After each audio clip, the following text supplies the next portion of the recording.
Hello, so on this episode of MathMeowTics, we're going to talk specifically about quadratics.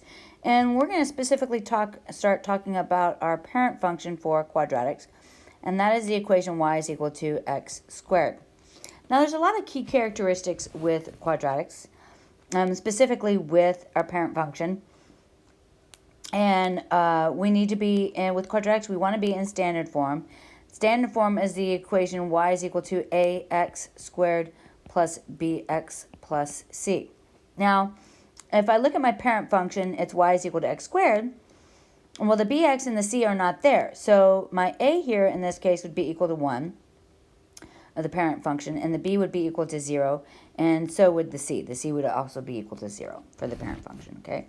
Now, another key characteristics that we can talk about with the quadratic function is we can talk about our vertex, and that's a vertex point.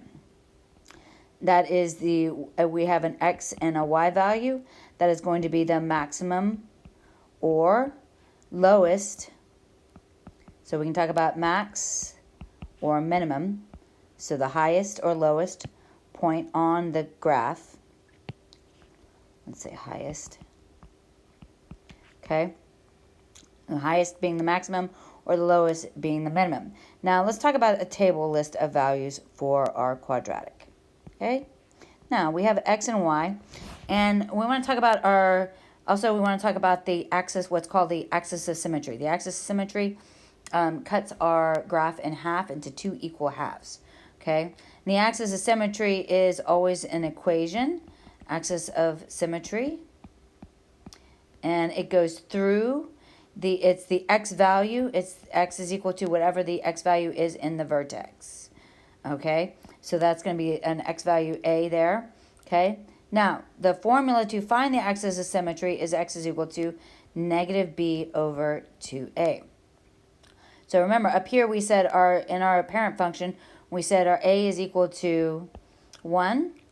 So this would be negative, and our b is equal to 0, so that'd be 0 over 2 times 1.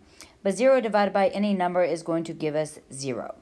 So my axis of symmetry is 0. So when I talk about my vertex, I'm going to talk about the point is going to be 0. The x value in my vertex is going to be 0. If I plug in 0 into my equation up there, so that would be y is equal to 0 squared, that would give me 0. So and when x is equal to 0, y is going to be equal to 0. So I'm going to put my vertex. This is my vertex. Okay. Now, you also have what's called your a value. If your a value is greater than 0, you have a happy parabola. So smiley face, so it's positive. So if a is positive, then our parabola is going to be pointed upwards. If our parabola is less than 0, so we have a sad parabola, because a parabola is a U-shaped formula. So it would be the sad, the U, the frown, and the smiley face. Our parabola is going to go down. In this case, we have a smiley face because our a is positive. So we're looking at a minimum value because we're going to be looking up, and our vertex is going to be at the lowest point. Okay? So that means I'm going to be going upwards in terms of my graph. Now, if I plot the point 1, or x is 1, okay, then if I plug in 1 for x, that's going to give me a y value of 2. And if I give x is 2, that's going to give me 2 squared, which is going to give me 4. Okay, so let's look. I'm going to go right 1 and up 1. That's our first point. Oh, and let me graph our axis of symmetry. I'm going to do a different color just so that it's really visible. That didn't work out. Let me do the gold. The gold's kind of nice.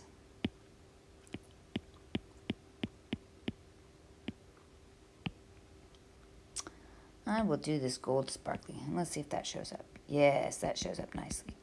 So we have our axis of symmetry right down here. And that is the equation x is equal to 0. Okay? Now, let's go ahead and go back to our graph. Then we have our other point, which is going to be 2, and then 1, 2, 3, 4. That's 2, 4. Okay, so our parabola on this side is going to be going up, and it's going to look something like that going off in that direction. I'm putting arrows there because it's continuing off in that direction. It's going to go in the positive direction.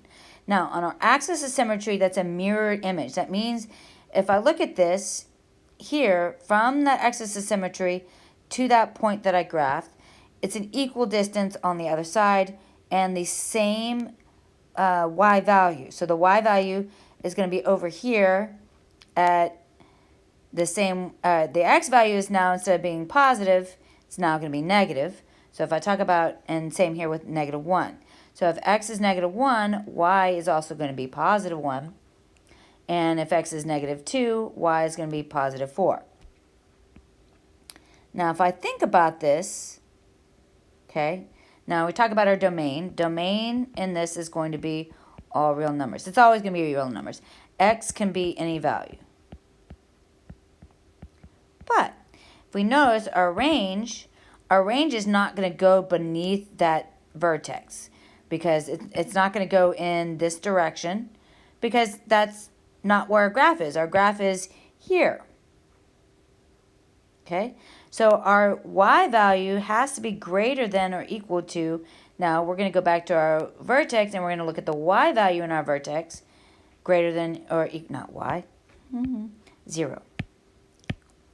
Okay, so your vertex tells us a lot of information.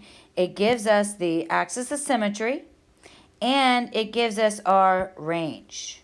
Okay, and it also, our a value gives us a lot of information because it tells us which direction it's going to.